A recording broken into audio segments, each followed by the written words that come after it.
Hello दोस्तों, मैं Rakesh Yadav Rakesh dust to ground में आपका स्वागत करता हूं। अर्थशास्त्र के क्रम में ये मेरी चौथी वीडियो है।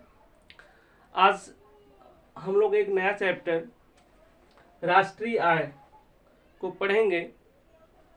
राष्ट्रीय आय के अंतर्गत जीडीपी क्या होता है, जीएनपी क्या है, एनपीपी क्या है और एनडीपी क्या है, इसको हम आज देखने वाले हैं। ठीक ना। एनपी है, ठीक। सबसे पहले हम देखेंगे जीडीपी क्या है। जैसा कि इसका फुल फॉर्म होता है ग्रॉस डोमेस्टिक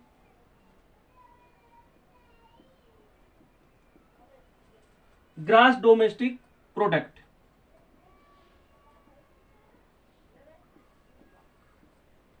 सकल घरेलू उत्पाद।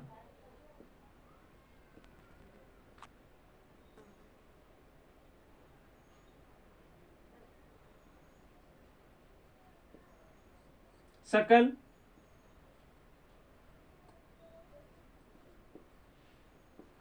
घरेलू उत्पाद।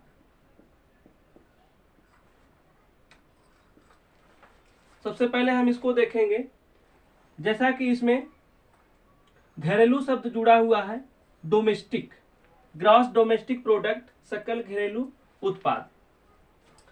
परिभाषा बताने के पहले हम 2-3 वर्ड पहले समझाना चाहेंगे जो परिभाषा में डेफिनेशन में यूज किया गया है। सबसे पहले अगर हम उसको समझ लेंगे तो डेफिनेशन बताना और समझना भी दोनों आसान हो जाएगा। सबसे पहला वर्ड है घरेलू सीमा के अंतर्गत। घरेलू सीमा के अंदर एक वर्ड है घरेलू सीमा के अंदर। जैसा कि आप लोग देख पा रहे हैं, घरेलू सीमा के अंदर अर्थात भारत जो देश है इसके सीमा के अंदर जो है जो चीजें होंगी जो घटनाएं घटित होंगी उसको हम लोग घरेलू सीमा के अंतर्गत रखते हैं। ओके, ठीक है। अगला वर्ड है एक वित्तीय वर्ष। एक वित्तीय वर्ष,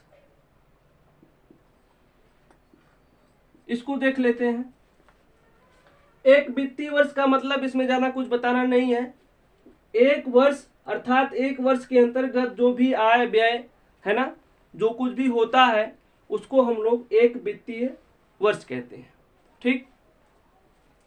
अगला वर्ड है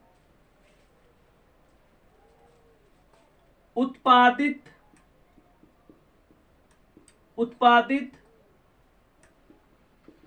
वस्तुओं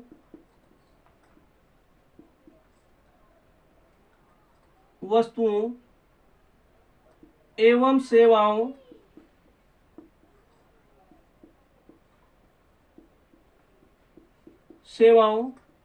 का अंतिम मूल्य। वस्तुओं एवं सेवाओं का अंतिम मूल्य से क्या तात्पर्य है, इसको देख लेते हैं। वस्तुओं और सेवाओं ये दो शब्द है और इसका अंतिम मूल्य। जैसे मान लीजिए कोई सामान बन रहा है या कोई सामान हम लोग खरीद रहे हैं, तो जैसे एक वर्ड मैं लेता हूं, एक बिल्डिंग ले लीजिए। बिल्डिंग, तो बिल्डिंग में आपका क्या लगता है, ईंट, सरिया, सीमेंट, ठीक ना। तो ये सब क्या है, ये अलग अलग इसमें मटेरियल है जो मिला करके जो है एक नया क्या बन जा रहा है, जो है फ्लैट बन जाता है या बिल्डिंग बन जा रहा है। ठीक ना। तो हम लोग जो है अगर किसी वस्तु को खरीदते हैं, किसी वस्तु को खरीद रहे हैं, जैसे फ्लैट कोई खरीद रहे हैं, तो जैसे मान लीजिए इसका जो मूल्य है 50 लाख, एक मोटी मोटा हिसाब से पकड़ लीजिए 50 लाख है, एक 50 लाख का फ्लैट है।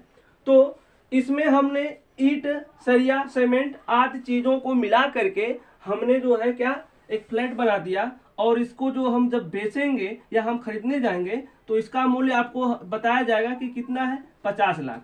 तो यही जो है आखिरी मूल्य होता है, इसी को अंतिम मूल्य कहा जाता है। ऐसा नहीं है कि 2 लाख का ईंट हो गया है ना, 4 लाख का सरिया हो गया, फिर सीमेंट हो गया, फिर 5 लाख मजदूरी हो गई, ये सबको मिला करके जो है हमको ईंट का दे दीजिए, सरिया दे दीजिए, सीमेंट का दे दीजिए, है ना। ऐसे नहीं, हमको जो है आखिरी पूरा जोड़ करके हमको बता दिया जाता है जो दाम, वही क्या कहलाता है, अंतिम मूल्य कहलाता है।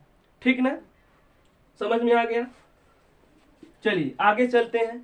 सेवाएं क्या है, थोड़ा सा इसको देख लेते हैं। वस्तुओं को तो हम लोग जान ही गए, है ना। सेवाएं, सेवाओं का मतलब होता है, जैसे मान लीजिए हमारे देश में वायुयान, रेलवे, है ना, रोडवेज, ठीक ना, या एक अध्यापक जो है क्या करता है, ये पढ़ाने का जो काम है, जैसे आप लोग पढ़ रहे हैं, ठीक ना, तो आप लोग जो है मुझे क्या कर रहे हैं, मैं आप लोगों को सेवा दे रहा हूं। अर्थात जब सामने बिल्कुल प्रत्यक्ष रूप में पैसा न मिले, लेकिन कुछ उसके बदले में दिया जाए, जैसे आप लोग संतुष्ट होकर जा रहे हैं घर, तो क्या हो गया, ये मेरे द्वारा किया गया काम जो क्या है, एक सेवा है ना। जैसे ब्यूटी पार्लर में जब महिलाएं जा रही हैं, कोई लड़की जाती है तो क्या करता है, वो ब्यूटी पार्लर उसको नहीं दे रही थी खरीद के, ठीक ना, उसमें जा रही है, उसको जो है जो कुछ भी किया जा रहा है ब्लैक से व्हाइट कर दिया जाता है, ठीक ना। तो क्या है, उसको द्वारा जो किया गया काम है, जो दिया जा रहा है, वो एक सेवा है, ठीक ना। वायुयान में आप जा रहे हैं तो आपका सेवा का मतलब ये नहीं आपको वायुयान पूरी मिल जाएगी, हवाई जहाज दे दिया जाए, नहीं, आपको केवल जो है टिकट का जो आप दे रहे हैं, और वो आपको क्या कर रहा है, एक सेवा दे रहा है, ठीक ना। तो कहने का मतलब ये है कि जो किसी व्यक्ति के द्वारा किया गया कार्य है ना, वो क्या कहलाता है, सेवा कहलाता है। और वस्तुओं यानी इन दोनों का जो अंतिम मूल्य होता है, उसी को हम लोग समझ रहे थे, ठीक ना। चलिए आगे चलते हैं, परिभाषा देखेंगे। परिभाषा क्या है, जीडीपी का मेन मतलब क्या है, जीडीपी किसे कहते हैं।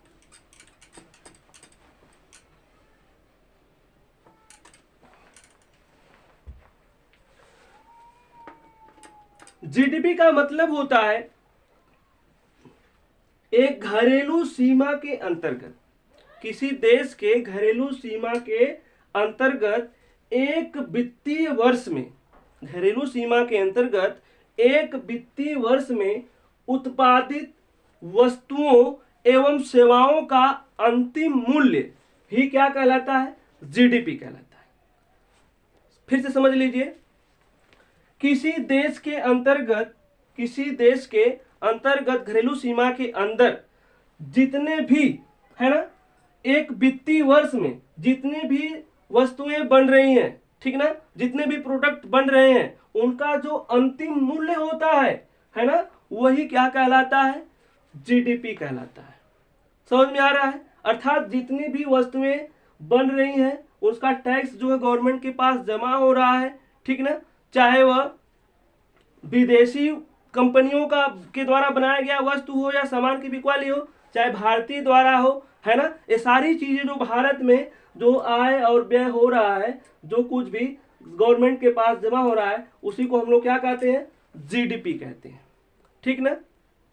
चलिए आगे चलते हैं। ध्यान रहे कि डोमेस्टिक है, यहाँ पे घरेलू की बात मैं कह रहा हूँ, लेकिन आप लोग ये ना कहिएगा जैसे कि हवाई जहाज है, ठीक ना, उस पर मैं यात्रा कर रहा हूँ तो विदेश बाहर भी जा रहा है, तो उसका जो मिलेगा भारत सरकार को, वह कैसे हो गया। तो ध्यान रखिए कि वह भारत से ही उड़ान भर रहा है ना, तो भारत का ही चूंकि है, तो पैसा भारत में ही आ रहा है, तो वह जो है जीडीपी भारत के ही जीडीपी में काउंट होगा। इस बात को हमें ध्यान रखना है। तो किसी भी देश के द्वारा एक घरेलू सीमा के अंतर्गत, है ना, उत्पादित एक वित्तीय वर्ष में जितने भी वस्तुएं हैं, जो सेवाएं हैं, है ना, उनका अंतिम मूल्य जो निकाला जाता है, वही क्या कहलाता है, जीडीपी कहलाता है। इसको हम लोग ग्रॉस डोमेस्टिक प्रोडक्ट भी कहते हैं, अर्थात सकल घरेलू उत्पाद के नाम से जानते हैं। चलते हैं अगला वर्ड, जीएनपी। ये क्या है, जी का मतलब यही ग्रॉस, एन का मतलब एन का मतलब क्या होता है? नेशनल।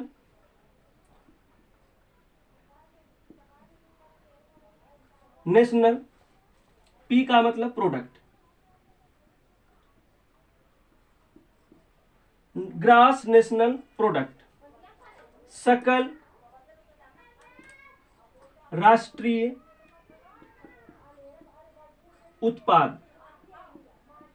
सकल राष्ट्रीय उत्पाद, ठीक ना। चलिए इसको देख लेते हैं। सकल राष्ट्रीय उत्पाद क्या होता है? किसी देश के घरेलू सीमा के अंतर्गत, देश के घरेलू सीमा के अंतर्गत एक वित्तीय वर्ष में उत्पादित अंतिम वस्तुओं और सेवाओं का अंतिम मूल्य में, यदि, देखिए परिभाषा जो इसकी है वही है सेम, लेकिन थोड़ा सा इसमें अंतर क्या है?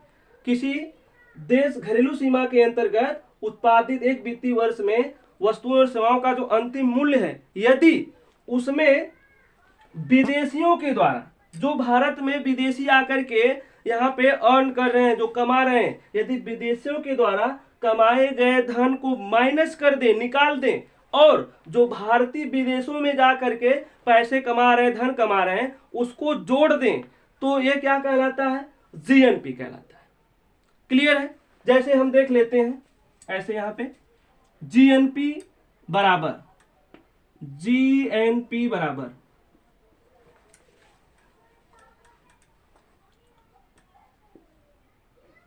विदेशियों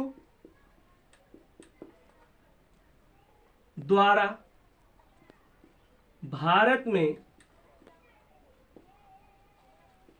कमाया गया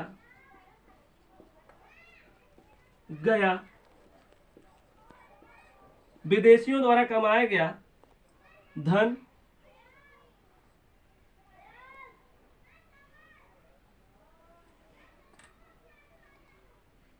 ऐसे कर लेते हैं,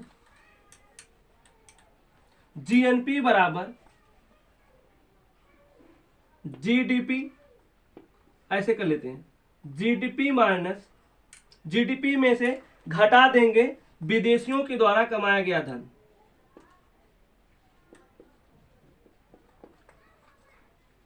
के द्वारा कमाया गया धन, और प्लस इसमें क्या जोड़ देंगे? भारतीयों के द्वारा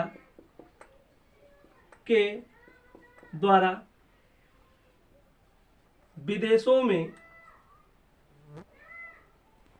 है ना, यहाँ पे विदेशियों के द्वारा भारत में, है ना, भारत में विदेशियों के द्वारा भारत में कमाया गया धन, प्लस ये माइनस कर देंगे, जो विदेशी भारत में आके धन कमा रहे हैं, भारत से ले जा रहे हैं, इसको माइनस कर देंगे किसमें से? जीडीपी में से। और भारतीय, अगर भारतीयों के द्वारा विदेशों में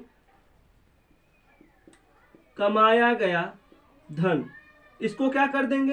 प्लस कर देंगे, जोड़ देंगे। अर्थात हमने क्या देखा कि जो हमारा जीएनपी है, यानी ग्रॉस नेशनल प्रोडक्ट, है ना, सकल राष्ट्रीय उत्पाद कैसे निकाला जाता है?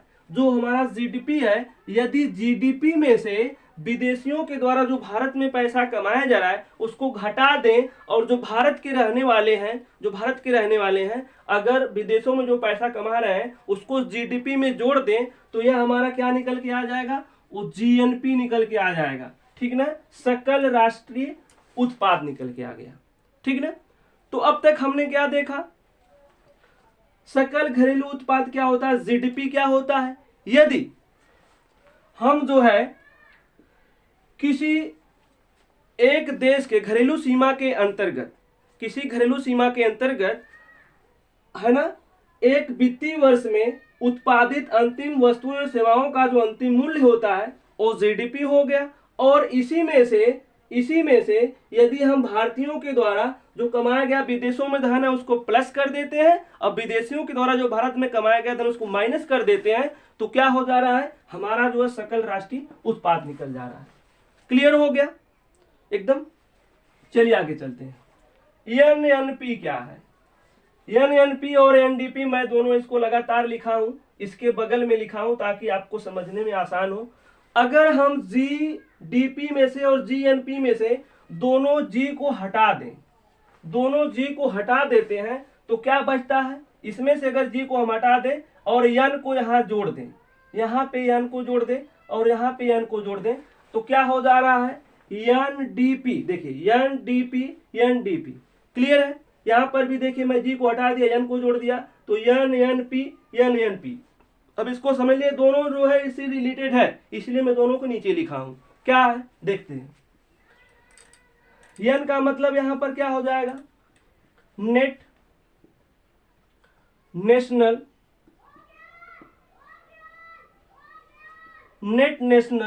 प्रोडक्ट, नेट नेशनल प्रोडक्ट, शुद्ध राष्ट्रीय उत्पाद, शुद्ध राष्ट्रीय उत्पाद, ठीक ना। इसको देख लेते हैं। शुद्ध राष्ट्रीय उत्पाद क्या है, मैंने बताया जीएनपी में से यदि जी को निकाल दें, अर्थात ये जो संपूर्ण है, जो सकल चीजें हैं, है ना, इसको अगर हम निकाल देते हैं तो हमारा क्या बच जाता है, राष्ट्रीय उत्पाद। कहने का मतलब ये है कि यदि हम इसमें से विदेशियों के द्वारा कमाए गए धन को क्या करते हैं, अगर इसमें से तो पहले से ही निकाल दिए थे, ठीक ना, ये तो पहले ही निकल गया था, तभी ना ये बचा खाली जीएनपी यानी भारतीयों के द्वारा कमाया गया धन, और जो डीपी हमारा था वो हो गया था जीएनपी, ठीक ना।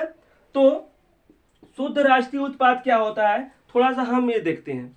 यदि जो हमारा जीडीपी है और भारतीयों द्वारा कमाया गया जो धन है, अगर उसमें से हम ह्रास को निकाल देते हैं तो हमारा क्या बचता है, एनएनपी। अब आप लोग कहेंगे ह्रास क्या होता है, तो ह्रास का मतलब ये होता है कि जैसे मान लीजिए कोई वस्तु का उत्पादन किया जा रहा है, कोई वस्तु बनाई जा रही है, तो उसमें से जो टूटा फूटा है, जो कोई खराब वस्तु है, जैसे मान लीजिए हमने उत्पादन कोई वस्तु उत्पादन के समय, ठीक है, वो बिकवाली तो हो गया, लेकिन रास्ते में ले आते समय टूट फूट गया या बेकार निकल गया, तो जीडीपी में क्या किया जाएगा, वो माइनस हो जाएगा। मेरी बात को समझिए, जो विदेशों में कमाया गया धन है भारतीयों के द्वारा, वो तो आपका शेष बचा हुआ है, ठीक ना। लेकिन जीडीपी में से यदि ह्रास को हम निकाल दे रहे हैं, जो टूट फूट गया है, तो हमारा जो धन बचेगा शुद्ध, वही कहलाएगा शुद्ध राष्ट्रीय उत्पाद। समझ में आ गया। चलिए नहीं समझ में आया, ऐसे देख लेते हैं। जैसे मान लीजिए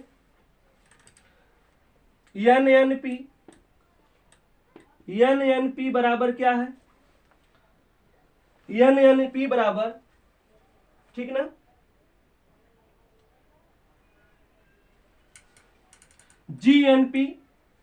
एनएनपी बराबर जीएनपी माइनस ह्रास,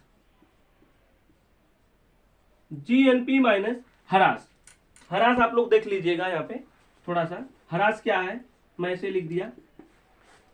ह्रास का मतलब ये होता है टूटी फूटी वस्तुएं, अगर जीएनपी में से अगर जो वस्तुएं खराब हैं, टूट फूट गई हैं, यदि हम इसको माइनस कर देंगे तो जो हमारा बचेगा वो क्या बचेगा, शुद्ध राष्ट्रीय उत्पाद बचेगा। क्लियर है। चलिए आगे देखते हैं, एक वर्ड और है,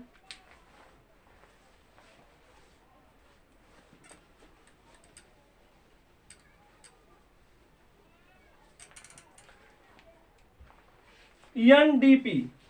एनडीपी क्या है, जैसा कि मैं बताया था, ये दोनों वर्ड एक दूसरे से रिलेटेड है और ये दोनों वर्ड जो है एक दूसरे से रिलेटेड है।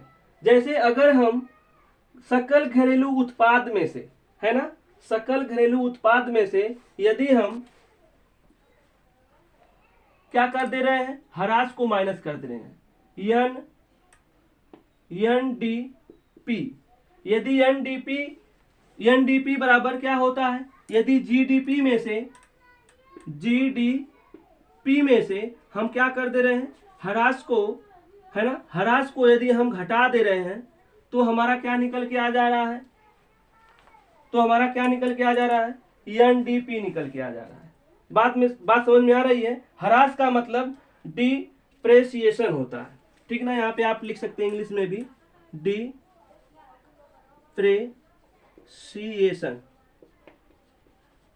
डिप्रेसिएशन, अर्थात यदि हम टूटी फूटी चीजों को GDP में से यदि हम जो ह्रास है उसको घटा देंगे तो हमारा शुद्ध निकल के क्या आ जाएगा, NDP का मतलब क्या होता है,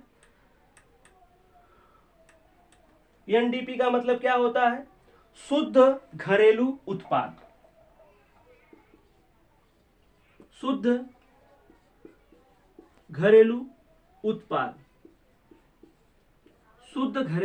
उत्पाद, ठीक ना। यदि GDP में से हम ह्रास को निकाल देंगे तो हमारा क्या बचेगा, शुद्ध घरेलू उत्पाद, ठीक ना। तो हमने क्या देखा, GDP देखा, GNP देखा, NNP और NDP।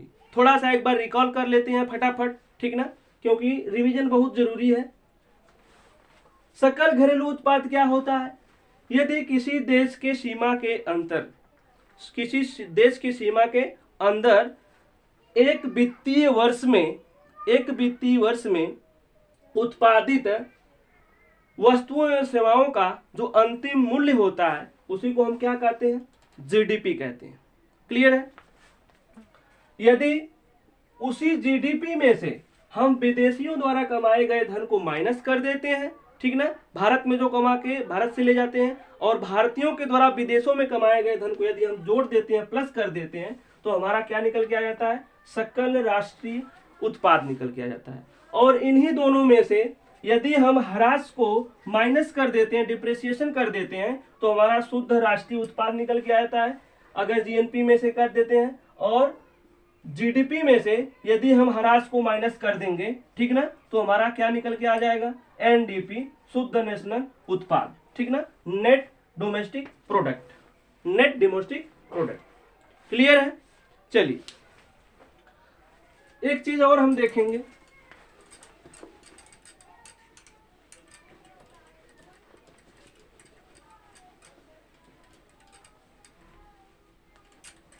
अक्सर आप लोगों ने सुना है कि GDP जो है हमारा घट रहा है, GDP घटता जा रहा है, इस समय तो माइनस में भी चला गया है, ठीक ना। तो क्या कारण है कि GDP हमारा घटते चला जा रहा है, GDP क्यों घट रहा है, ये बढ़ क्यों नहीं रहा, तो इसके क्या कारण है। जैसा कि मैंने बताया आपको कि एक घरेलू सीमा के अंतर्गत जितने भी वस्तुएं उत्पादित होती हैं, जो सेवाएं होती हैं, है ना, उसी का अंतिम मूल्य जो क्या कहलाता है, GDP कहलाता है। तो भैया यदि घरेलू सीमा के अंतर्गत वस्तुएं उत्पादित होंगी और वो सेवाओं का जो टैक्स मिलेगा सरकार को, तभी तो GDP बनेगी। तो आप देख रहे हैं कि इस समय जैसा कि कोरोना काल चल रहा था, ठीक ना, तो सारी वस्तुएं जो है उत्पादन में बड़ी कमी आ गई, है ना, वो ठप सा हो गया। तो जिसके कारण सारा जो उत्पादन ही जब बंद हो गया, बिकवाली ही नहीं हुई, तो GDP क्या हुआ, हमारा जो है धीरे धीरे डाउन हो गया। इसके अलावा कुछ और कारण है जिसको हम देखेंगे थोड़ा सा, काहे GDP हमारा जो है घटता हुआ चला गया, क्यों माइनस में जा रहा है। तो इसमें मैं कह सकता हूं कि कुछ गलत नीतियों की वजह से भी ऐसा हुआ है। जैसा कि अभी कुछ दिन पहले आप लोगों ने सुना कि नोटबंदी, विमुद्रीकरण कर दिया गया था। विमुद्रीकरण का मतलब क्या हुआ कि अचानक जो बाजार में जो पैसे थे वो क्या हुए, उनका प्रचलन रोक दिया गया और दूसरी मुद्रा जारी कर दी गई। ये तो हुआ, मतलब जो था सरकार ने अच्छा ही किया समझ करके कि काला धन हमारा क्या हो जाएगा, विदेशों से वापस आ जाएगा और भारत में जो फालतू पैसे जो है, नकली नोट या ऐसे कुछ जाली नोट हैं, वो बंद हो जाएगा तो समस्याएं कुछ हद तक जो है कम हो जाएगा। कुछ समस्याएं हमारी जो है ऐसी घुसपैठियों की या जो आतंकवादी सिस्टम है ना, जो मतलब ये सब है, ये सब इनलीगल काम, ये ठप हो जाएगा। लेकिन हुआ इसका उल्टा, सारा उत्पादन जो है नोटबंदी से हमारे पास कैसे ही समाप्त हो गया है ना। जो बड़े बड़े उद्योग हैं ये सब उनका प्रोडक्शन कम होने लगा, और जो प्रोडक्शन कम होने लगा और सकल घरेलू उत्पाद का मतलब होता है जो भी सामान थी वो बिकवाली में कमी आ गई। जब बिकवाली ही कमी आ गई तो बताइए जीडीपी कहाँ से बढ़ेगा, ठीक ना। ये प्रॉब्लम थोड़ा सा हो गया। आगे चलते हैं। हम जो है एक समस्या से अभी उबर नहीं पाए थे कि दूसरी समस्या आ गई। जैसे कोड में खास की कहावत सुने होंगे आप लोग, जैसे ही विमुद्रीकरण का समस्या का दंश हम लोग झेल रहे थे, उसके बाद क्या आ गया, जीएसटी। जीएसटी क्या है, इससे जीडीपी में हमारे क्यों ग्रोथ में कमी आ गई, ये भी एक बहुत बड़ा मुद्दा है। जैसे जीएसटी में क्या हुआ कि इसमें जो है टैक्स वगैरह जो वस्तुओं पर लगाए जाने लगे, ठीक ना, तो उससे क्या हो गया कि जो छोटे मोटे रोजगार थे, है ना, लघु उद्योग, कुटीर उद्योग, तो इसमें क्या हो गई, थोड़ा सा कमी आ गई, है ना, प्रोडक्शन में कमी आ गई। जो छोटे मोटे रोजगार थे वो ठप हो गए क्योंकि उनको टैक्स देने लायक ही नहीं छोड़ा गया, ठीक ना, तो वो बंद हो गए। जब बंद हो गए तो वस्तुएं का उत्पादन जब कम हो जाएगा तो बिकेगा कहाँ, समाप्त हो गई वस्तुएं सारी, है ना, तो बिकना कम हो गया और हमारे जीडीपी क्या हो गई, धीरे धीरे कम हो गई, ठीक ना। अगला कारण क्या है, आप लोगों ने नाम सुना होगा BS6। BS6 का नाम सुना होगा, मैं इसको लिख दे रहा हूं, BS6 भारत, ठीक ना, भारत स्टेज 6। ये क्या है, जो 2 पहिया या 4 पहिया वाहन है ना। अब देखेंगे कि पहले क्या होता था, प्रदूषण ज्यादा हो रहा था, है ना, वाहनों से। तो भारत सरकार ने अनाउंस किया कि अब हम क्या लाएंगे, BS6 लाएंगे, ठीक ना। तो इससे क्या हो गया, जैसे ही गवर्नमेंट ने अनाउंस किया कि हम BS6 लाएंगे तो जो BS4 या 5 है ये बिकना बंद हो गया। अचानक जो है जब वस्तुओं का बिकना कम हो गया तो उसी से तो जीडीपी हमारा बढ़ता है, ठीक ना। तो जब अचानक वस्तुओं का बिकना कम हो गया तो जीडीपी हमारा क्या हो गया, लो हो गया। कम क्यों हो गया, क्योंकि सभी लोगों ने सोचा BS6 को ही हम लेंगे, ठीक ना। 5 और 4 जिसको लेना था वो बंद कर दिया कुछ दिनों के लिए, और इसका जो है हमको लाभ, मतलब इसका जो परिणाम निकला वो ये निकला कि जीडीपी हमारी क्या हो गई, डाउन हो गई। हमें करना क्या था, अलाउंस नहीं, हमको डायरेक्ट जो करना है करना चाहिए था, ठीक है ना, पहले ही अलाउंस नहीं करना चाहिए था। अगली चीज क्या है, आप लोगों ने सुना कि गवर्नमेंट ने अलाउंस किया कि अब हम जो है इलेक्ट्रिक बाइक या सीएनजी से चलने वाले वाहन निकालेंगे, ठीक ना, या इसका जो है हमें जो है वो करना है। और बीच में जो है आप लोगों ने देखा कि पेट्रोल और डीजल के दाम भी बहुत आसमान छूने लगे। इसके वजह से भी सारे लोगों ने, जो ऐसे वाहन हैं जो पेट्रोल या डीजल से चलते हैं उसमें कमी आ गई, ठीक ना, और लोगों ने इलेक्ट्रिक बाइक या वाहनों की तरफ ध्यान देना शुरू कर दिया। तो इसमें भी जो है बिकवाली कम हो गई, जिससे जीडीपी पर थोड़ा बहुत असर पड़ा, ठीक ना। तो हमने कुछ कारण देखा जिसकी वजह से हमारे जीडीपी में क्या हो गया, कुछ कमी आई। लेकिन मैं आशा करता हूं सरकार जो है कुछ ऐसे कदम उठा रही है जिसकी वजह से हमारे जीडीपी में ग्रोथ करेगा। हमने आज राष्ट्रीय आय के अंतर्गत जीडीपी, जीएनपी, एनएनपी और एनडीपी आदि चीजों के बारे में थोड़ा सा हमने देखा, और मैं आशा करता हूं कि आज का क्लास आप लोगों को समझ में आया होगा। यदि आपको कोई समस्या है मेरे क्लास में या नहीं कुछ चीजें समझ में आई है तो कमेंट बॉक्स में जरूर बताइए, मैं उसका निराकरण करने का प्रयास करूंगा। और यदि क्लास आपको समझ में आ रहा है, चीजें समझ में आ रही है, तो प्लीज मेरे चैनल को सब्सक्राइब करें, लाइक करें और शेयर करें। और कमेंट में जरूर बताएं कि यदि आपको किसी और दूसरे सब्जेक्ट से आपको कुछ वीडियो चाहिए तो आप लोग उसको बताइएगा, मैं वो भी जो है यहाँ पर आपको लाने का प्रयास करूँगा। सो धन्यवाद, थैंक यू।